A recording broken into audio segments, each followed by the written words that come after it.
The Nun franchise stands as one of the most frustrating chapters in the modern horror landscape, consistently substituting genuine atmospheric terror with lazy, predictable filmmaking. Spinning off from the Conjuring universe, these films take an undeniably striking visual antagonist and completely dilute its menace through repetitive narrative structures and an over-reliance on cheap jump scares. Instead of exploring the deep psychological dread, rich religious lore, or gothic isolation that a convent setting naturally provides, the movies opt for formulaic plots that feel manufactured on a studio assembly line. The result is a pair of films that prioritize loud audio spikes and flashy digital effects over substance, leaving audiences more exhausted by the relentless monotony than genuinely frightened by the supernatural. The first installment of The Nun stands as a massive disappointment in modern supernatural horror, failing entirely to capitalize on the terrifying potential of its titular villain. Despite spinning off from a introduction in The Conjuring 2, this standalone film immediately stumbles by trading rich psychological dread for lazy, predictable studio tropes. The movie completely misunderstands what makes a religious entity scary, choosing to abandon slow-burning suspense in favor of a relentless barrage of loud, empty audio cues. Instead of crafting a suffocating atmosphere of holy terror, the director delivers a shallow amusement park ride that feels entirely disconnected from the grounded horror of its parent franchise. A primary flaw of the production rests on its complete and utterly exhausting over-reliance on cheap jump scares. The film operates on a highly repetitive cycle where a character wanders down a dark hallway, the music swells to a complete silence, and a demonic face suddenly screams at the screen accompanied by a massive volume spike. This exact sequence happens dozens of times across the 96-minute runtime, completely draining the experience of any actual tension. Because the audience is conditioned to expect a loud noise every few minutes, the scares transform from terrifying moments into highly predictable and annoying disruptions that evoke frustration rather than genuine fear. This total absence of terror is heavily compounded by a narrative structure that is both incredibly boring and thoroughly illogical. The screenplay moves forward at a glacial pace, trapping the characters in a loop of exploring the exact same castle rooms and cemetery grounds over and over again, without ever uncovering meaningful answers. The central mystery regarding the history of the Romanian convent is handled with clumsy exposition dumps that feel forced and unnatural. Rather than building toward a grand, terrifying revelation, the story circles the drain for nearly 2 hours, making the film feel like a tedious chore to sit through. The film also suffers from an extreme case of tonal inconsistency that completely destroys any lingering sense of horror. The screenwriters mistakenly decided to introduce a heavy amount of comic relief through a local delivery man character, whose goofy one-liners and cowardly reactions constantly puncture the dark atmosphere. Every single time the movie manages to build a brief moment of genuine gothic tension, a misplaced joke or a silly physical gag immediately deflates the energy of the scene. This jarring shift between dark religious blasphemy and campy comedy prevents the audience from ever taking the demonic threat seriously. A horror narrative can occasionally survive a weak plot if the characters are compelling, but the individuals populating this film are completely flat and uninteresting. Sister Irene is written as a generic, pure-hearted protagonist whose visions are never properly explained or woven into the larger lore of the universe. Father Burke is the stereotypical, guilt-ridden Vatican investigator who spends most of his screen time falling into traps and looking confused. Because the audience never gets to know these people as complex human beings with real vulnerabilities, their constant encounters with absolute evil evoke absolutely zero emotional investment from the viewer. The treatment of Valak, the demonic nun itself, represents another massive failure of creative vision. In her original appearance, the character was terrifying because she was a subtle, lurking shadow that represented a direct psychological assault on faith. In this solo film, however, the demon is overexposed to a ridiculous degree, losing all of her mystique as she actively engages in fistfights and physical brawls with the human characters. By transforming an ancient, cosmic entity into a monster that can be physically wrestled and defeated with a vial of holy blood, the filmmakers strip the villain of her immense supernatural gravity. Furthermore, the visual presentation of the movie feels incredibly synthetic and overly stylized, completely undermining the historical setting. While the ancient Romanian monastery should feel ancient, damp, and claustrophobic, the heavy use of artificial fog and digital color grading makes the entire location look like a polished Hollywood set. The cinematography relies so heavily on darkness and shadows to hide the weak creature designs that many of the action sequences become a muddy, incomprehensible mess. Without a believable, tactile environment to anchor the story, the supernatural occurrences feel completely hollow and artificial. Ultimately, the first film in this spin-off series stands as a definitive textbook example of a hollow corporate cash-in.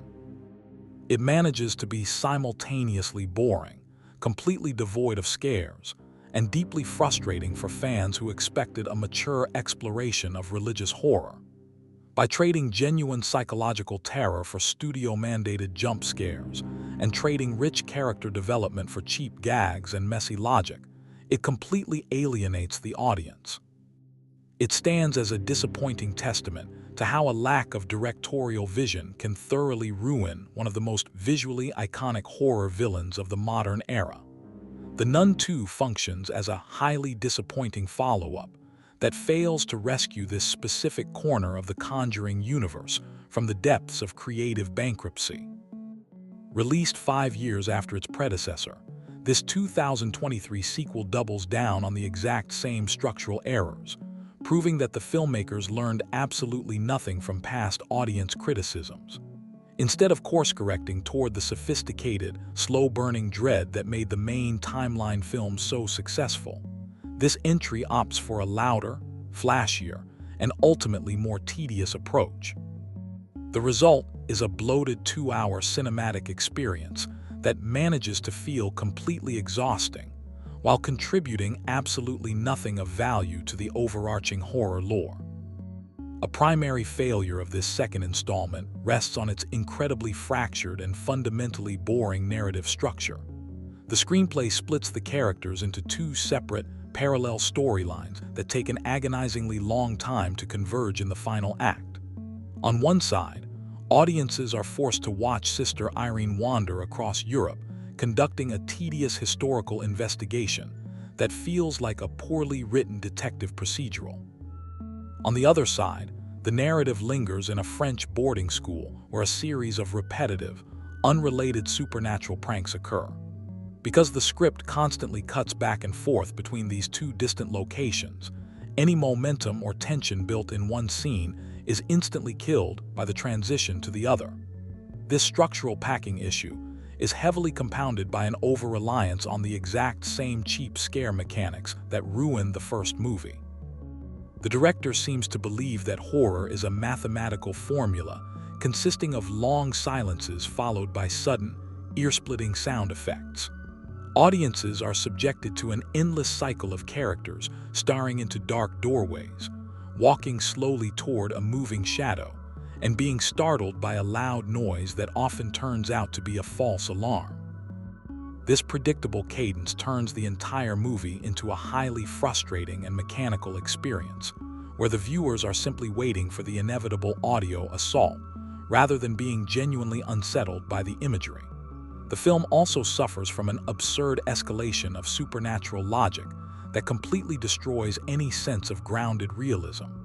Valak is no longer treated as a subtle, manipulative spiritual entity that corrupts the human soul from within. Instead, the demon is written like a physical comic book supervillain, possessing the ability to shatter stone walls, levitate objects across massive rooms, and even transform into a giant, aggressive monster.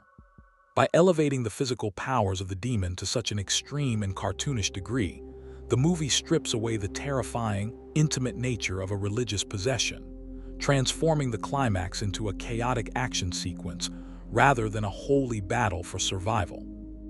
Furthermore, the character development remains completely flat and uninspired, offering the audience no one to truly root for or care about. Sister Irene returns as the protagonist, but she is given zero psychological evolution, remaining the exact same stoic, pure-hearted figure she was half a decade prior. She is joined by a new companion, Sister Deborah, whose entire character arc consists of being a skeptic who conveniently finds her faith exactly when the plot requires her to use it. The human anchor of the story, Morris, is trapped in a tragic state of possession that should evoke deep sympathy, but the script treats him as a passive object rather than a complex, suffering individual. The visual execution of the horror sequences also leans heavily into campy, over-designed tropes that elicit laughter instead of genuine fear. One highly publicized sequence involves a magazine stand where the pages flip rapidly to form the silhouette of the demonic nun, an idea that looks incredibly artificial and digitally manufactured on screen. Later in the film, the introduction of a completely separate monster in the form of a demonic goat feels entirely out of place, cluttering the narrative with unnecessary creature designs. These gimmicks prove that the filmmakers care far more about creating flashy, trailer-friendly visual moments than maintaining a cohesive and terrifying atmosphere. This lack of thematic cohesion is heavily apparent in the way the movie handles its own religious mythology and historical artifacts. The plot revolves around a frantic search for a sacred relic, specifically the eyes of Saint Lucy, which grants the demon immense power if consumed. This narrative device completely shifts the franchise away from traditional theological horror and pushes it into the territory of a generic fantasy quest. By turning a terrifying battle against a prince of hell into a literal scavenger hunt for a magical object, the movie entirely loses the dark, solemn weight that once made the parent universe so uniquely frightening. Ultimately, this second chapter stands as a definitive testament to the diminishing returns of a heavily milked studio franchise. It manages to be simultaneously boring, completely devoid of genuine scares, and structurally chaotic across its entire runtime.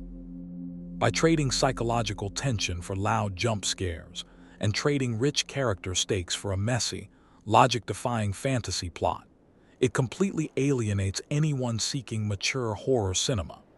It leaves the audience completely indifferent to the fate of the characters and thoroughly exhausted by a formula that has been repeated past the point of endurance. In conclusion, both installments of the Nun film series demonstrate how a visually terrifying antagonist can be completely diluted by the constraints of formulaic studio filmmaking. By prioritizing predictable jump scares, bloated runtimes, and illogical fantasy elements over genuine psychological horror, these movies consistently fail to deliver real terror. Instead of building upon the strong foundation of its parent franchise, the series settles for style over substance, leaving audiences with a pair of films that are more tiresome than frightening. Ultimately, this spin-off duology stands as a cautionary tale for modern horror franchises that rely too heavily on name recognition and trailer-friendly gimmicks. By stripping Valak of her subtle, menacing aura and transforming her into a loud, physical monster, the filmmakers ruined the very mystique that made the character an instant icon. For viewers seeking atmospheric depth and intellectual stakes in their horror, these two chapters remain a thoroughly boring and deeply disappointing journey into cinematic commercialism.